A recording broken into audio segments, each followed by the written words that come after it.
I love the first film. Like, I absolutely love what Peyton did with the first film. It was incredible. It was their characters. I mean, what he managed to do with the movie was he managed to show these real people, but with humor and an intelligent humor, which I remember just the kind of juxtaposing scenes of, you know, tiny Ant-Man fighting, and it's like on a giant train, you know, train set. And so I was familiar with 100% with the first film before joining this one.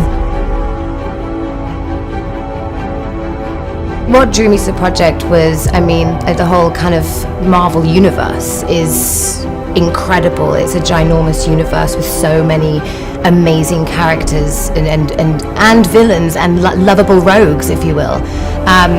So I think just the enormity of the Marvel world definitely brought me to the project, and also being a fan of the first Ant-Man brought me to this one.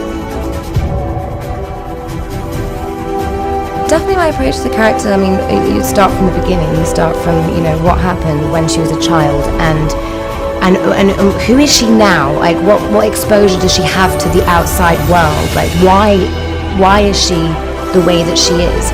And it's amazing to discuss with Peyton. He's so open. You know, he's a wonderful director to sit down and talk about the relationships with everyone. The cast is a phenomenal cast, and I remember the kind of the first day we were all together, and I remember kind of looking around going, there's Michelle Pfeiffer, there's Michael Douglas, there's Paul Rudd, there's Evangeline Lilly, there's Lawrence Fishburne, okay, and there's me. This is a very, very surreal experience, and I mean, what an amazing experience. I'm working with legends, and it was, yeah, it's been very adventurous.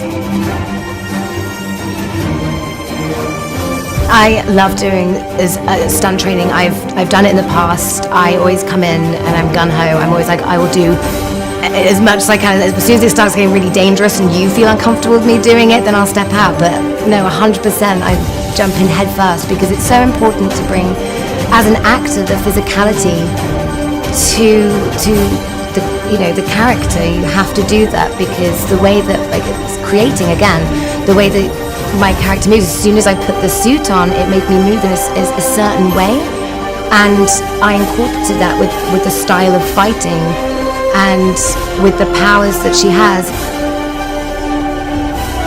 I love at this phase, let's say, in my life, that I'm playing a superhero. I think it's incredible. I think the message that it sends to women of all ages and all demographics, that, you know, we are still kicking ass, and that we're strong, and we're independent, and we're fierce and capable.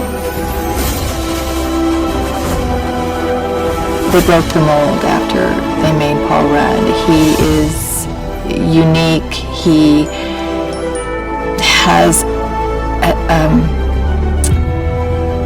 he has a sense of humor that's unto his own. I mean, it's not, and I think that is, you hear that throughout the script.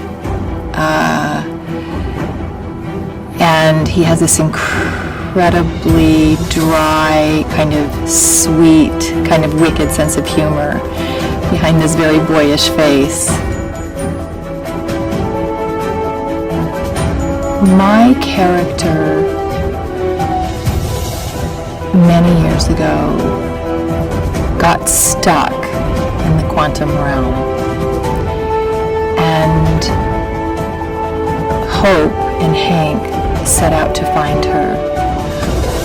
I think they'd never given up hope that she's still alive, and so throughout the film, it's really their journey and their struggle to find a way to get back, to bring her back. Michael Douglas is very charming and he's witty, and he has that sort of dry sense of humor, and he exudes a kind of intelligence.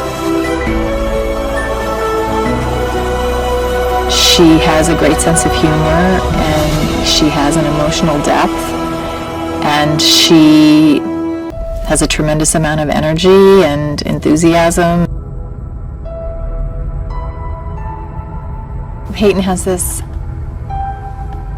exceptional quality of boyishness and a sort of childlike enthusiasm and seriousness and attention to detail, and not all directors really have that. And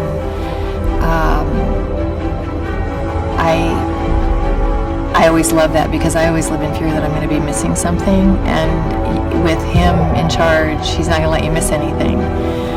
But it's really a fun set. I love being a part of the Marvel family. I love making this film, working with these actors, playing this part. I feel very lucky, honestly. Well, the best thing about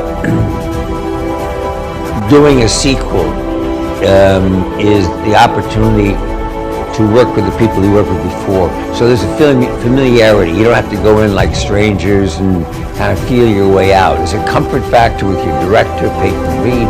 You know him. He's not walking on eggshells about this actor, about me, or been around forever and all that. Same feeling with Paul, who's just a doll to work with, and Evangeline now, who's title is the Antman and the WASP, and she's getting a chance to really show her work. And so that, just the actual process of working together with people you worked with before, I mean, I understand it now. You know these stories of people that have the opportunity to work with their director or to co-act on many pictures. And that's a comfort factor that makes it much more relaxed, which is the best part. I thought he did brilliantly in the first one, Antman, and in this. He's a writer also, as well as being a wonderful actor. He comes up with some great, clever lines, and has an inherent honesty about his work and his performances that is just captivating.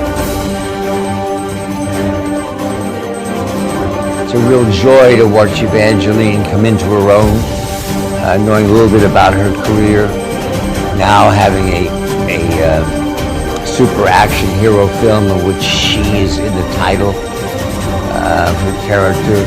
I get a kick out of watching her joy and her excitement, her incredible hard work and endeavor, and overall ability. She's a wonderful actress.